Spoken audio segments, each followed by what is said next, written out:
Davis steps under center. Gibson and McClendon behind him. Davis with motion by Richard. Will give the ball to McClendon. He leaps. Oh, he doesn't get in. He fumbled the football. Carolina holds. The game is over. And Carolina has won the game. Finley to throw. Over the middle, intercepted. Wolford again. Wolford the other way at the 30, the 40. Wolford to midfield. Miles Wolford with the pick. The Heels on the doorstep of an enormous victory. Left side of the line. Hood standing to Williams' right. Williams gonna throw. One-on-one. Davis has it. Touchdown. Carolina wins. Carolina is the Coastal Division champion. Bernard fields it at the 26. Heading to the far side. Gio at the 35. Gio is at the 50. No, he's not. Yes, he is. Gio is going to take it for a touchdown. Are you kidding me? Connor Barth for the possible win. Snap, spot, kick away, high enough, long enough. It's good! It's good! Carolina has won the game on a 42-yard field goal by freshman Connor Barth. Good gosh, dirty! This is the Heel Tough Blog Podcast.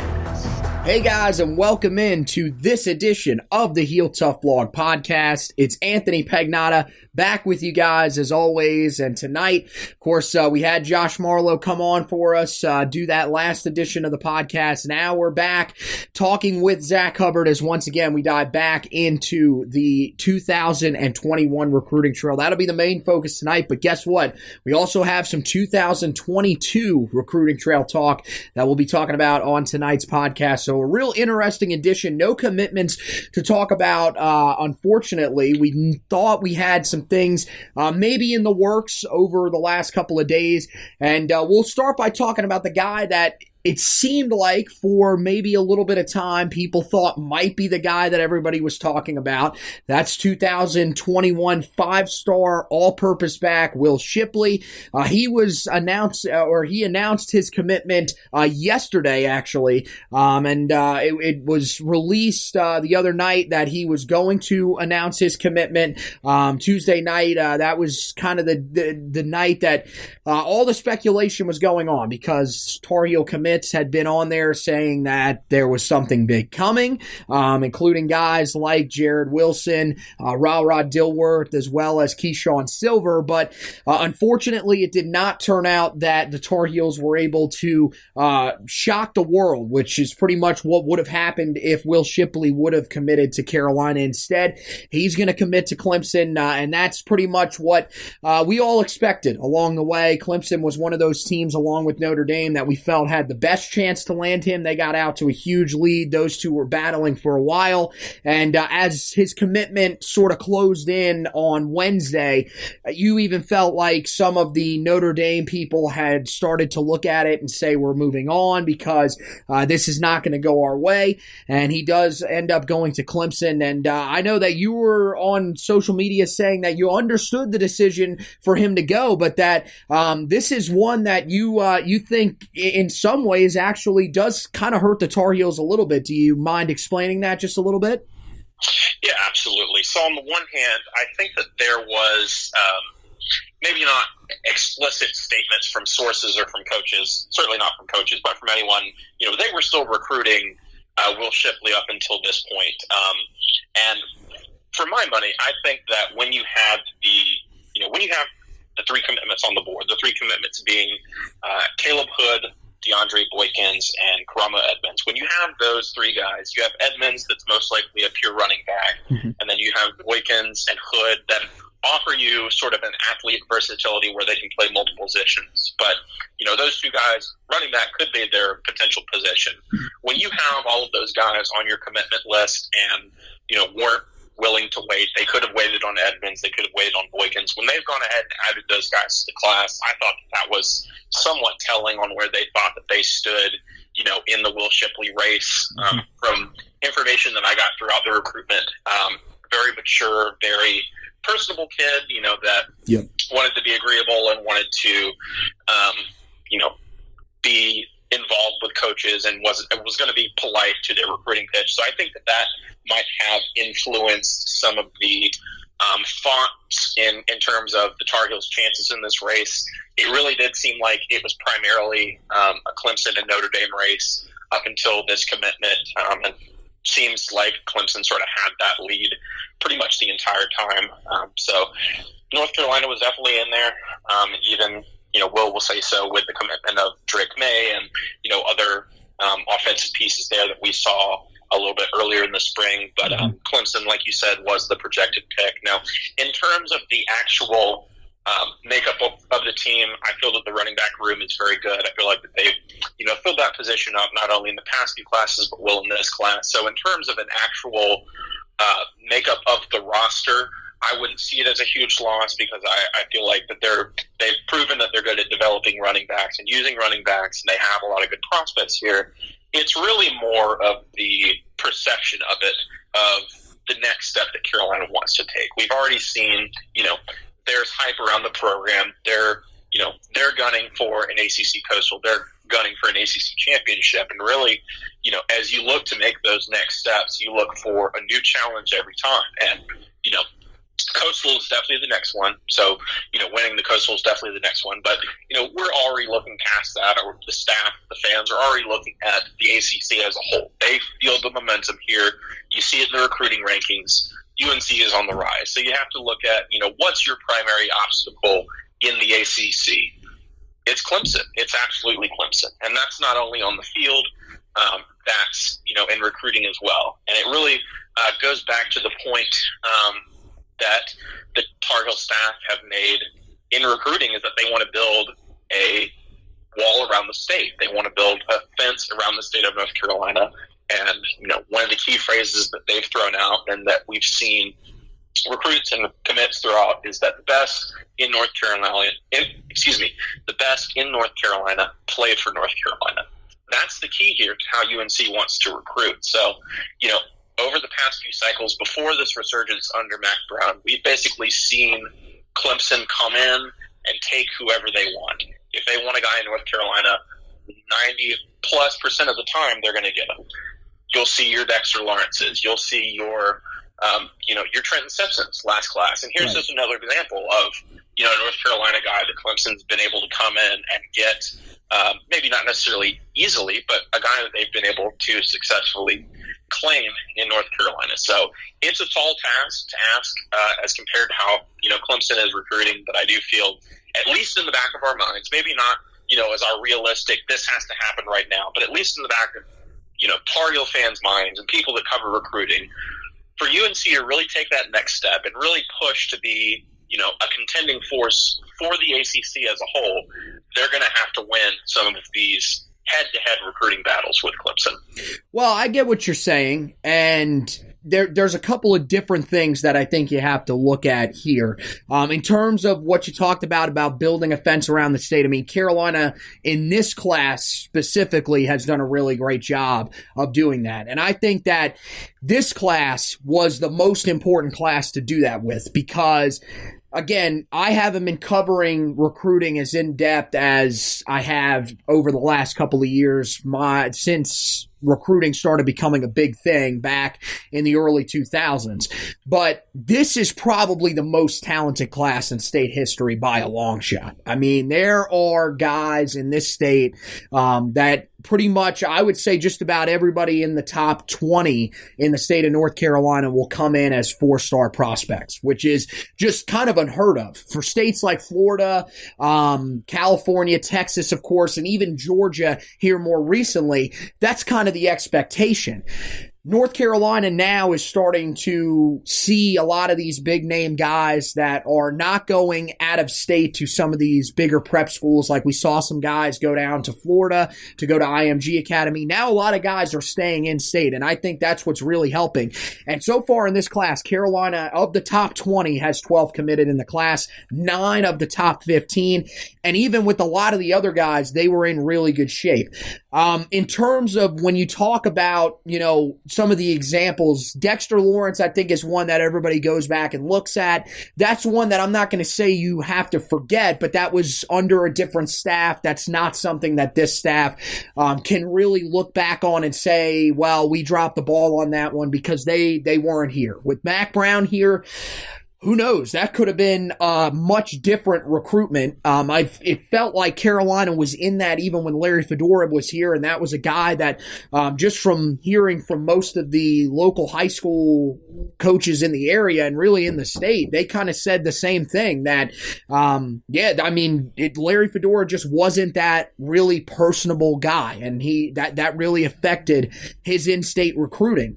But with Will Shipley and Trenton Simpson, I think you're looking at two cases that are just completely random at that. With Shipley, his parents were both former NC State grads. So for Carolina, that was a hill that was going to be just unbelievably tough to climb from the beginning.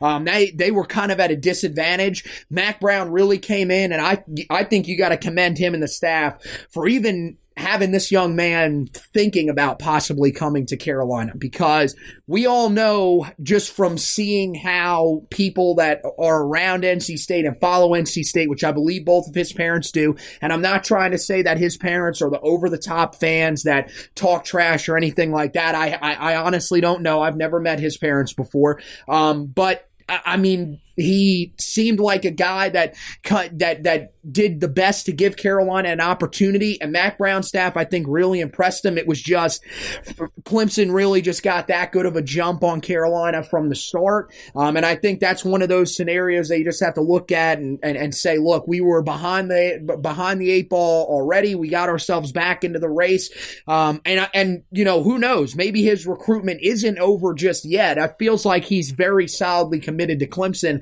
I doubt that Carolina is going to be able to flip him, but if there's any hope, Carolina will definitely try to, because this is a guy that we've talked about multiple times on here, has been compared to Christian McCaffrey, can do a lot of different things out of the backfield. So if there was a chance, you better believe Carolina would try to flip him. Trenton Simpson, that was just a weird situation where pretty much he said, look, I'm going to commit to Carolina, but pretty much what he was saying is, I'm holding out for Clemson. That's my dream school. If they pull the offer, I don't care if I'm committed to Carolina. I don't care if I'm just about to sign my letter of intent and they pull the offer 10 seconds before I'm sending the fax over to the guys in Chapel Hill. He was going to commit to Clemson. So it's just, there's been a couple of weird situations these last 2 years with these guys. I'll be interested to see going forward what Carolina is able to do, because I mean, right now, and I don't think it's going to stay that way, Carolina's class is rated ahead of Clemson's. I mean, it's going to be tough to maintain that, but that's in part due to the fact that, I mean, there is a big name guy in state that's staying with you in Drake May. You flipped his commitment over from Alabama. So there are some building blocks here that I think that still brings about confidence. And that's the other thing when you look at a guy like Peyton Page, who I know a lot of people are now looking at and saying this is a must get. You have to lock this guy down. He's dropped a lot in the rankings. He's another guy that when you go back and watch the film on him, he's a good player, but I don't know if he was quite as great as that 5-star rating that he got initially when the first rankings came out from most of these recruiting websites. So I don't know if he's going to still be quite on that same level of must-have, but it still looks like Clemson's in a great spot for him. Carolina's going to have to battle from behind, but I think even if they're not able to land him, Carolina is still in a good spot. What do you think about Peyton Page? Do you think that's a must-get for Carolina in your mind? Well, I do want to point out first that I do agree that more likely than not might not deserve the 5-star ranking that he was heralded with, just based on the film as we're seeing it right now. Do I think it's a must-get? Not necessarily. I wouldn't say that, just because of the defensive line prospects in particular that they brought in over the last few years, and the ones not only that they already have committed this year. You have Keyshawn Silver, but other guys on the board like Jabari Ritzy. If Carolina is going to take a nose guard in this class, I'd probably put Peyton Page at the top of that list. So depending on how you look at, the severity of the need at nose guard, then I would say it's a must get. Personally, I wouldn't say it's a must get. I don't think it will be, the largest loss, at least if you want to compare it to some of these other UNC Clemson battles that we've seen. I wouldn't compare it to the largest loss on that list by any stretch of the imagination, but certainly a guy that North Carolina, that both schools, North Carolina and Clemson, are still recruiting. We've seen some rumors of different schools, Clemson in particular, slow playing him. Multiple sources on both the UNC and Clemson side have really sort of denied that. Both schools are still pushing here. And, this is a recruitment right now that it does look like that Clemson's in a pretty good spot for, but I don't think it's one that's, 100% close to being done. We've seen, a summer timeline in there, but, it's really hard to say. And I think just with, a lot of these guys that you've seen recruit or seen commit rather here in, the past couple months, not necessarily with North Carolina, I don't think, but with some of these other schools, a lot of people, in recruiting are saying now it's not unlikely that we see, committed prospects take several official visits or guys, decommit once or even twice. I think it's going to be, a pretty wild fall in recruiting, like I said before, not necessarily with North Carolina prospects, but it could be a situation in which North Carolina can benefit from some guys looking elsewhere. Yeah, no, I think you're right about that. I can't agree more. This fall is going to be definitely wild. I think that you're going to see a lot more flips than we've seen in previous years, because it feels like even during all of this coronavirus pandemic that's going on, you're still seeing a lot of guys that are going ahead and committing. I don't know if a lot of these guys are going to hold on to those commitments. It feels like from our standpoint, most of our guys are solid, but I think, you look at some of these other schools that are really just piling up. Schools like Tennessee, that's another team that you got to talk about when you talk about Peyton Page, because of how quickly they've just become the hot thing on the recruiting trail. Really, because of the defensive back that they got committed, Kamar Wilcoxon, who has done just a great job of being able to help recruit the class. And that's one of the things that I think is going to be interesting, is seeing when, Carolina is able to get some of these guys that are committed maybe, but that are still targets in their mind on campus, if that maybe changes their mind a little bit. I wanted to go back just really quickly with the Will Shipley conversation. With him now off the board, that felt like the one guy where if he wanted to come to Carolina, there was a spot still for him. I think at this point, that means the running back class is closed unless him, or I'm going to say if Evan Pryor was wanting to flip, they would make room for one of those two guys. Do you feel the same way, that as of right now, with Shipley off the board as well as Pryor, that Carolina is probably done with the running back class in 2021? Yeah, I do feel that the running back class is done. Kind of with the guys I mentioned. I mean, you have Edmonds as your true running back, and then you have Hood and Boykins kind of as athletes that you can put different positions. Defensive back has been mentioned for both, running back mentioned for both. Potentially quarterback for Hood, as that's his high school position. But, those two that you mentioned, Shipley and Pryor, I feel are two guys that, if they wanted in, those are guys that Carolina would make a spot for. One more guy that I do want to mention that was in there somewhat in the spring, five-star running back out of Virginia, Travion Henderson, would be another guy that I'd project that they would say, if he wants to come, we're going to make a spot for him. Right. I would not project any of those guys at this time, but if there's a name on the board that's, was highly rated by the staff and they want to come on board, those would be the three guys that I would say, yes, absolutely, they get a spot in this class. Right, and yeah, you mentioned it. I mean, Edmonds, and it seems like one of those two guys will end up staying at running back that you talked about. Right now, it seems like from what everybody's saying, it looks like, believe it or not, Caleb Hood will probably be the guy that will stay on the offensive side. He'll probably just move to running back, and they'll leave DeAndre Boykins in the secondary, which, I think is kind of where everybody from watching the film probably wanted him to play, but if they they had to play him at running back, they would do that. Of course, Carolina would be an interesting situation. I know that a lot of people think that there's still a ton of depth at running back, and that could be true. Of course, Michael Carter after this year will leave, but the one that I think is going to factor in the most is what happens with Javonte Williams. Does he end up going to the NFL, or does he stay behind for his senior year?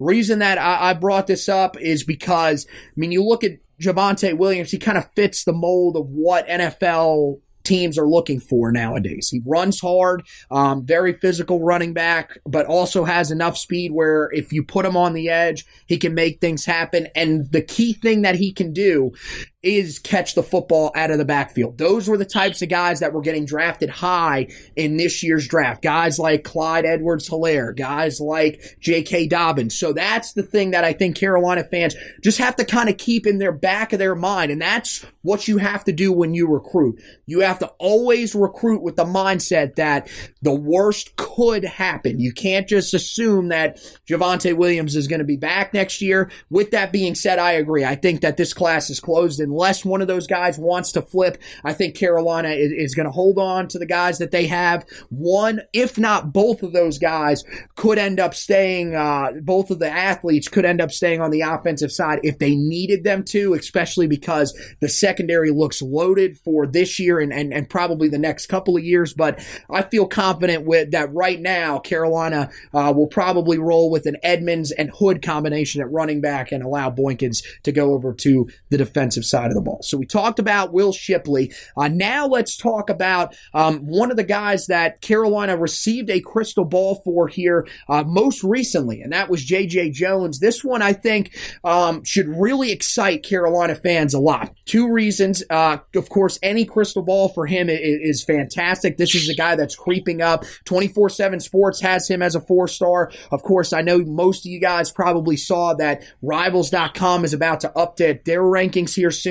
Of course, theirs really being criticized for being out of date, but of course, they go really heavily off of their Rivals Camp Series, which is a big success that they do usually during this time of the year. Unfortunately, with all the COVID-19 stuff, all of those camps were canceled, so they had to go through, watch the film over again. Now they're releasing those rankings, but J.J. Jones will probably be one of those guys that'll get the bump up to a 4-star. Really talented wide receiver out of Myrtle Beach High School in Myrtle Beach, South Carolina, and really I think is seen in most Tar Heel fans' opinion as the last piece of their receiving class here, because of course you got Gavin Blackwell in there, you've got Kobe Pacehour. Now you're wanting that big lanky receiver that can go up, catch the football, and that's pretty much what J.J. Jones can do.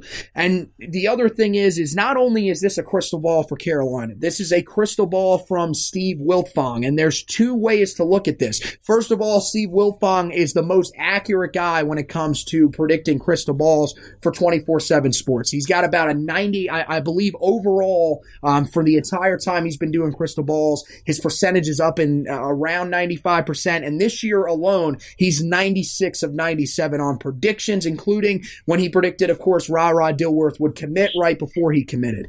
And the other thing is, Steve Wiltfong's a guy that he will not cast a crystal ball unless it's pretty late in the process for a guy, because he wants to make sure that he is as close to being right as he possibly can be. So it seems like not only is Carolina in good standing with J.J. Jones, this is a recruitment that could come to an end pretty soon. Do you feel like J.J. Jones is probably that last piece that is missing from this 2021 receiver class for the Tar Heels?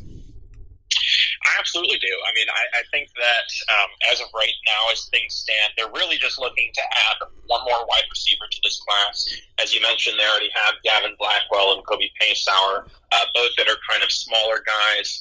Blackwell listed at 5'11.5" and Pacehour listed as 6'1". So they really want someone that's more of a taller, outside possession receiver, a red zone threat kind of guy, similar that we've discussed to Bo Corrales or Antoine Green. And, J.J. Jones, he fits that mold. I believe it was this past Sunday or, sometime the week before, he released the top 5 of UNC, Georgia, South Carolina, Tennessee, and Mississippi State. those would be his 5 for right now. Obviously, we saw some momentum with South Carolina a little bit earlier in the spring when they finally offered due to his former high school quarterback, Luke Doty, going to South Carolina, and obviously the in-state connection, with the Wilfong crystal ball, which shout out to Steve Wilfong, one of the best, in the industry there at 247 Sports. When he puts a crystal ball down, it usually means, like you said, it's not necessarily near the end of the recruitment, although it is oftentimes, but usually, for my money, what it means is he knows something about this recruitment. He knows something concrete, from sources close to the kid. So with that, it seems like South Carolina is fading. It's not much of a factor. From what I've heard, it's really most likely than not UNC there at the top, like we've seen. UGA, I think he might want to visit one time or more. They don't seem to be super interested. I've also heard that Clemson were to get involved. Obviously, they've had a lot of wide receiver success. They could be a factor, but on the Clemson side, it doesn't seem like they're pushing that hard. So I think this could be a situation that we could see, a decision sooner rather than later. I don't know any sort of time frame or, even 100% if anything's going to happen, of course. But, there does seem to be a lot of momentum on the Tar Heel side of things, and it's a recruitment that we could see in pretty soon. Yeah, I think so too, just from everything that we've been hearing, and it seems like a lot of the guys that we've talked about on social media that are big presences for the Tar Heels in terms of guys that are committed and are trying to get other recruits in, have really seemed to be sort of commenting on a lot of his stuff, seem to be really tight with him. And yeah, I've heard the same thing about Georgia. That's pretty much a place where he's trying to hold out and see if he can't get on campus just to get a feel for it. If he can't, though, I think he's probably wanting to get this done before his senior season. That's something that has really become a real popular thing for a lot of guys to do, especially with the early signing day deadline now in place in mid-December. Most guys, if they go to state title games, they'll play late into November, into early December. So a lot of the guys really don't want to have to rush their decisions. They'd rather take their time before their senior year, get a school locked up, and just go from there. So I feel like that's kind of where Jones is at. You talked about South Carolina. I think one of the things that really hurt South Carolina, I think they had some really good momentum when they first offered him, but I think it's also kind of crept into his mind. Why did it take so long for them to offer me? I mean, even during the season, this was a guy that caught 16 touchdowns this past season while catching just 45 passes. So he is your red zone threat, which is exactly what Carolina needs, and frankly is what a lot of teams need, because that's the best way to put up points is score in the red zone. So I think that, maybe that started to play into his mind just a little bit, and I think Carolina has made a really great push. I don't know, like you, there's no timeline or anything that is set. It just feels like, as of right now, everything that I've been hearing, the vibe around him is that Carolina is the leader, and if nothing changes here soon, there's a chance that he could end up committing to Carolina, and it could potentially be a package deal with one of the other guys that we've heard a lot about, but we don't really know because we're still waiting on Jahvaree Ritzie, whose commitment is pretty much, I mean, it's almost just a tease at this point. It seems like he's just so close to being able to pop for Carolina, but there still isn't a timeline. There's still no sources that have confirmed that he's silently committed to Carolina at the moment and is maybe just holding off for a visit or whatever. But it seems like if J.J. Jones was to commit to Carolina, that would be another stepping stone towards getting Jahvaree Ritzie in as well. Now, one of the other guys that we definitely need to talk about in this class is another guy that announced he will be committing. He'll be committing. We actually have a date for him on May 18th. That'll be later on this month, and that is one of the Tar Heels' biggest targets in terms of what, in my mind, is their biggest need. I don't know about you, but at the tight end position, Carolina, you look at how they're built this year. I know they brought in two guys that are definitely going to be a tight end in John Copenhaver and Kendall Carr. There's a chance that if it doesn't work out at quarterback, they could end up moving Jefferson Boaz to tight end. But besides that, Carolina has just 2 other scholarship tight ends on the roster in senior Garrett Walston and redshirt freshman Kamari Morales. And of course, if he does play his full season, Garrett Walston will be gone at season's end. So there is a possibility that if Jefferson Boaz does enough at quarterback and wants to stick there, Carolina could be looking at a situation where they have just 3 scholarship tight ends for next season. So tight end seems like one of those positions that they really would like to get a guy in. Miles Campbell is the guy out of the state of Georgia, South Paulding High School in Douglasville, Georgia, who we've been seeing a lot of interaction. He was the guy that was Coach John Lilly's first offer, but he ends up coming out and saying that he's going to make his decision now. It felt like maybe if Carolina had a little bit more time, they would be more comfortable going into this decision. I think there's still a slim chance that it is Carolina, but as of right now, Tennessee is one of the teams that has really been on him. And of course, they've made just so much great progress throughout the country. This is another guy they feel like they're in good position for, as well as Florida State. What do you think about Miles Campbell deciding to make his decision a little bit earlier than maybe most of us were predicting? Well, I think that it's hard to view it as a good sign for North Carolina just based on the fact that they offered back in March and he's never visited the campus. So unless there's been some sort of momentum behind the scenes that we haven't seen, it's more likely than not one of the teams that we have seen him have momentum for, sort of out in the forefront. Georgia Tech has mentioned a lot. Florida State, and then Tennessee, as you mentioned, that's really just recruiting lights out. So, it's really hard to say what his interest is in North Carolina just because there's been so little time between what his projected commitment date is and what, his offer date was with the new tight end coach, John Lilly. On the tight end situation as a whole, I feel like there are other targets there on the board, specifically local guys, in-state. Charlotte recruit Bryson Nesbitt is a guy that the staff's been on, fighting with South Carolina there. And then a tight end, I believe, out of Rock Hill, Robbie Ontz, another battle with South Carolina. So there's still guys here on the board, if they really, really, really need to take a tight end. I think that really the Jefferson Boaz situation is going to be the make or break on how pressing this issue is.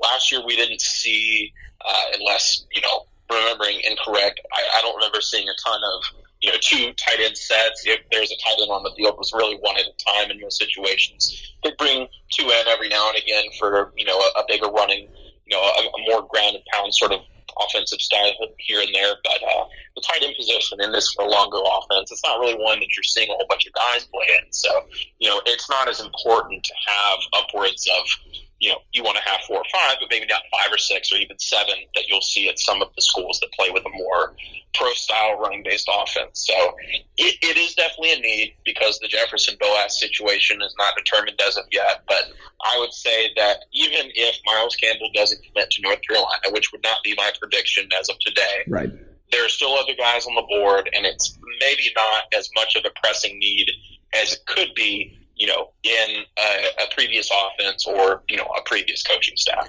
Yeah, running situations were really where you saw the 2 tight end sets. They used to use a lot of Jake Vargas, Carl Tucker sets just to try to free up the edges for our guys this year. And I think that's still going to be a big part of the offense. Believe me, this passing game is going to be one of the better ones in the country, I would feel, going into this year because you've got Sam Howell back along with Daz Newsome and De'Ami Brown. But it also feels like Carolina with a backfield that has Michael Carter as well as Javonte Williams, and even in future years with some guys in Josh Henderson and DJ Jones, Elijah Green, that they really feel have a ton of upside, as well as the guys they're bringing in Kamaro Edmonds and Caleb Hood possibly. They're going to have some of those times where they want to use the 2 tight end sets. It's more of the concern about depth, not really having to get a guy in there for talent. You mentioned Bryson Nesbitt and Robbie Oots. Now, the thing that's really interesting about them is I think that both of their recruitments kind of tie in together, because if Bryson Nesbitt ends up committing to South Carolina, South Carolina could potentially take on Utes as well, but I feel like that would really affect his commitment and potentially could help swing him into a more open state of mind where he's looking around and saying, I'm a little more open to some of these other teams coming in. That could help Carolina if they're really looking to take on another tight end. One of the other options that I've seen a lot of people talking about, and it seems like this could also be in the plans, is to just kind of bite the bullet this year. If you end up missing on Miles Campbell as well as the two guys we were just talking about there, and really just hit it hard in 2022, which they've already offered a lot of guys at tight end, and they'll probably offer a few more guys, maybe some other in-state guys that will emerge as well. So there are a couple of options here. It's a good thing that, if you are unable to have the amount of tight ends that you would like, you could just go into more open wide receiver sets. But you would like to have those tight ends that can help you, especially in the run game. And I think that's one of the reasons why at some point maybe Carolina adds one here, or if for some reason they need to, they could always, of course, go into the transfer portal next season and pick up someone there. But that's one of those situations that we'll definitely keep monitoring there. Miles Campbell's commitment coming up on May 18th. And I agree with you. Heading in, I would say, if I had to say today, I'd probably go with Tennessee, but I think Tennessee and Florida State are probably the top two right now, battling for his commitments. Carolina tried to jump in there. I think Coach John Lilly saw something that he liked, but Miles Campbell, I think maybe has been talking to Tennessee, talking to Florida State, and maybe is ready to make his commitment because he's been on campus there to those two schools. So we'll actually wrap it up tonight by talking about the 2022 recruiting trail. And the reason that we go there is because Carolina offered one of the biggest in-state prospects in the 2022 class, and believe it or not, almost got a commitment from him. That is Malachi Hamrick, and we kind of knew when when his recruitment began, just from seeing him talk to some of the guys at Tar Heel Illustrated, even before he got offered, when they saw him out at some of these camps. He had said that if Carolina offered, that would be pretty much like a dream offer, and he ends up getting the offer earlier this week. Actually said that there were some commitment thoughts in his mind, but then sort of backed off of that. He told both Tar Heel Illustrated as well as Inside Carolina that it seems like he's going to maybe take a little bit more time. But I think as of right now, maybe this is just me, but I want to hear your opinion on this, Zach. I think that he's probably Carolina's best chance of landing a recruitment or landing a commitment to start their 2022 class. Is that kind of how you feel about him as well? Well, I definitely think that, I'm hearing the same thing that you are, that, there was, he was close to a commitment. And this is obviously a big offer for him, and one that he's looking at. Just to give some background on him, Malachi Hamrick's out of Shelby, North Carolina, at Shelby High School. Listed at 6'3", roughly 200 pounds, and then in terms of his ranking, obviously hasn't been a composite ranking, but in the initial 2022 247 rankings, ranked as the 66th prospect in the nation, the number 4 weak side defensive end, and the number 3 prospect in North Carolina. So a big-time national guy here that already has early interest in the Tar Heels, and really shows that the Tar Heels are already hitting the 2022 class running so far. But would he be the first commit? That's definitely a possibility, I would say. I think there's some other guys in there, some other guys that, the Tar Heels are looking at. You look at a guy like wide receiver Shalik Knox of Monroe, North Carolina, could be an addition. But overall, just based on the comments we'd have, I'd have to agree that if there's going to be one in the 2022 class, it'd probably have to be Hamrick. And, overall, I think that the Tar Heels are off to a good start with him and, with other prospects there in his class.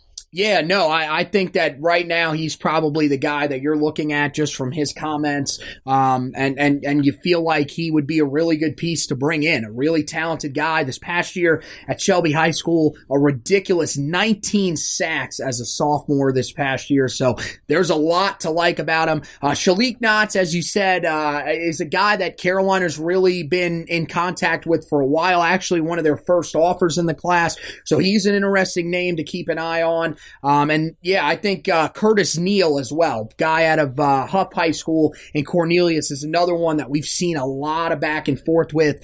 Travis Shaw from Grimsley is one that people will probably look at and circle as a big name in the class, but he definitely feels like the type of guy that is probably going to be a borderline 5-star guy. So I don't think that he's a guy that's ready to shut down his commitment. These other guys, as opposed to Shaw, are guys that probably are going to be somewhere in the mid 4-star range, maybe on the edge of being a 3-star. So you could see one of those guys popping. But yeah, Carolina off to a great start in the 2022 class. Not going to quite be as loaded in state, it doesn't look like, but still a lot of really great prospects. And good to have Hamrick as well as his teammate who Carolina offered as well on board, and potentially could be guys. Santana Hopper is his teammate, who could be guys that could start off the 2022 class for North Carolina. So that's going to wrap it up for this edition of the Heel Tough Blog podcast. We hope you guys enjoyed this edition. Some great stuff that we brought to you tonight.